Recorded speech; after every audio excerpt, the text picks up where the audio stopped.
नवी मुंबईतील महापे येथे वाहन विम्याचे नूतनीकरण करून देण्याचे आमिष दाखवून नागरिकांची फसवणूक करणाऱ्या मोठ्या रॅकेटचा नवी मुंबई पोलिसांच्या गुन्हे शाखा आणि सायबर सेलने पर्दाफाश केला आहे.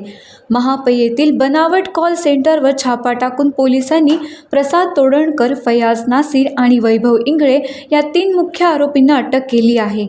या टोळीने अनेक वाहनधारकांची लाखो रुपयांची फसवणूक केल्याचे तपासात समोर आले आहे. केंद्र सरकारच्या सायबर गुन्हे नियंत्रण कार्यक्रम आणि महाराष्ट्र सायबरकडून मिळालेल्या तांत्रिक माहितीच्या आधारे ही कारवाई करण्यात आली.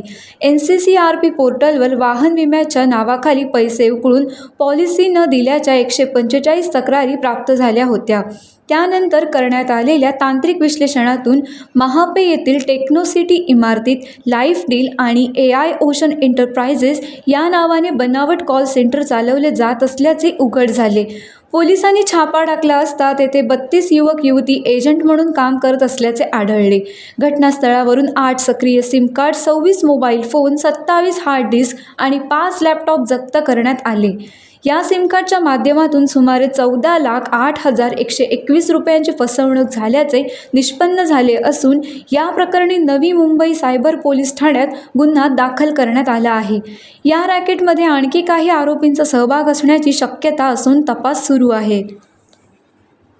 काल संध्याकाळी 4 वाजे दरम्यान महाराष्ट्र सायबरकडून प्रगती नावाचं जे अभियान चालू जात आहे त्याच्या अनुषंगाने काही हॉटस्पॉट मोबाईल नंबर्स आणि त्याचे काही लोकेशन्स आमचे सायबर पोलीस स्टेशनला प्राप्त होते. त्या अनुषंगाने सायबर पोलीस स्टेशनचे PI श्री पाटील आणि श्री जाधव यांनी त्याच्यावर वर्कआउट केलं आणि त्या वर्कआउटमध्ये असं निष्पन्न झालं की काही ठिकाणी नवी मुंबई पोलीस आयुक्तालयातील महापे या ठिकाणी 3 नंबर्स इंटरकनेक्टेड आहे आणि त्यांचे कॉलिंग होतं आहे. त्याचं टेक्निकल ॲनालिसिस त्यांनी केलं. त्या ॲनालिसिसमधून आणि गोपनीय माहितीच्याद्वारे त्यांना एका ठिकाणी कॉल सेंटर असल्याची माहिती प्राप्त झाली. त्या अनुषंगाने काल तिथं त्यांनी रेड केली. त्या रेडमध्ये असं निष्पन्न झालं की व्हेकल इन्शुरन्सच्या नावाखाली फेक कॉल सेंटर चालवलं जायचं आणि त्या अनुषंगाने लोकांना फसवलं जायचं. अजून माहिती घेतली असता त्या ठिकाणी असं निष्पन्न झालं की ही जी लोकं होती ती लोकं समोरील व्यक्तीला, कस्टमर्सला डाटा त्यांच्याकडे प्राप्त होता आणि त्या अनुषंगाने कॉल करून सदर इन्शुरन्स क्लेम हा कमी किमतीमध्ये, इन्शुरन्स जो आहे तो प्रीमियम जो आहे तो कमी किमतीत आम्ही आपल्याला देऊ अशी ते त्यांना भूलथापा देत होते आणि त्याच्या अनुषंगाने सदर कस्टमर हा त्यांच्याकडे इन्शुरन्ससाठी प्रीमियम भरत होता. इन्शुरन्सचं प्रीमियम भरल्यानंतर ते मात्र कुठल्याही प्रकारे कंपनीकडून जे मेजर मोटर जनरल इन्शुरन्सच्या ज्या कंपनीज आहेत त्यांना कुठल्याही प्रकारे ते तो प्रीमियम पे करत नव्हते आणि जेव्हा समोरचा कस्टमर्स फोन करायचा तेव्हा हे ब्लॉक लिस्टमध्ये टाकायचे.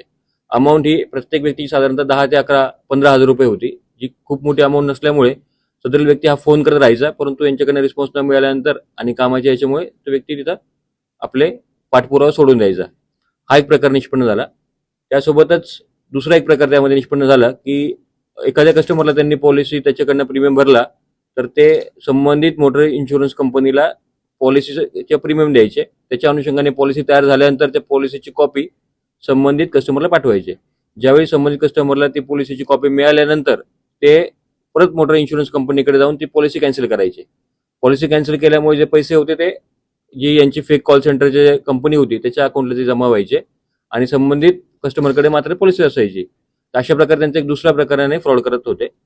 या सगळ्या तपासामध्ये आपल्याला असं दिसून आलं की जे मोबाईल नंबर तिथं मिळाले साधारणतः आपल्याला 26 त्या ठिकाणी मोबाईल फोन्स आपण जप्त केले. त्याच्यावर एकूण 145 तक्रारी प्राथमिक जी माहिती काढली आपण त्याच्यात निष्पन्न झालेल्या आहेत. त्या ठिकाणी आपण एकूण 3 आरोपी अटक केले, ज्यामध्ये प्रसाद तोडणकर, फयाज नासिर आणि वैभव इंगळे हे 3 होते आणि त्या ठिकाणाहून साधारण 26 मोबाईल फोन, 27 कॉम्प्युटर्स, त्याचे हार्ड डिस्क आणि 5 लॅपटॉप असं जप्त करण्यात आलेलं आहे. यामध्ये आरोपी जे होते ते 3 आरोपी अटक करण्यात आलेले आहेत आणि इतर 32 एजंट्स जे ज्यांच्या थ्रू कॉल होत होते तर त्यांनाही आपण नोटीस दिलेल्या आहेत. अजून चौकशी चालू आहे. पण जी माहिती काढली त्याच्यामध्ये साधारणतः 14,88,121 रुपयांची ती 145 तक्रारीमध्ये अमाऊंट दिसून आलेली आहे. अजून चौकशी करतो आहे. आता चौकशीमध्ये आपण सर्वांना नोटीस दिलेल्या आहेत आणि जे एजंट आहेत त्यांचा त्यामध्ये गुन्ह्यामध्ये त्यांचा सहभाग किती आहे हे बघून त्या अनुषंगाने पुढील कारवाई केली जाईल. बोगस कॉल सेंटर आपल्याला म्हणता येईल कारण त्याच्याने अनुषंगाने फसवणूकच होत होती, त्याच्यामुळे आपल्याला बोगस म्हणायला हरकत नाही. पण 3 आरोपींना आतापर्यंत अटक केलेली आहे, ज्यामध्ये प्रसाद तोडणकर, फयाज नासिर आणि वैभव इंगळे 3 आहेत आणि 32 आरोपींना नोटीस दिलेली आहे. हे जे 3 आरोपी आहेत किंवा इथले लाईफ डील लाईफ डील आणि AI ओशन एंटरप्राइजेस ज्या कंपनीच्या नावावर चालू होतं त्यातले जे मालक आहेत याच्यावर माहिती घेतली असता अद्यापर्यंत त्यांच्यावर कुठलाही गुन्हा दाखल असल्याचं निष्पन्न झालं नाही.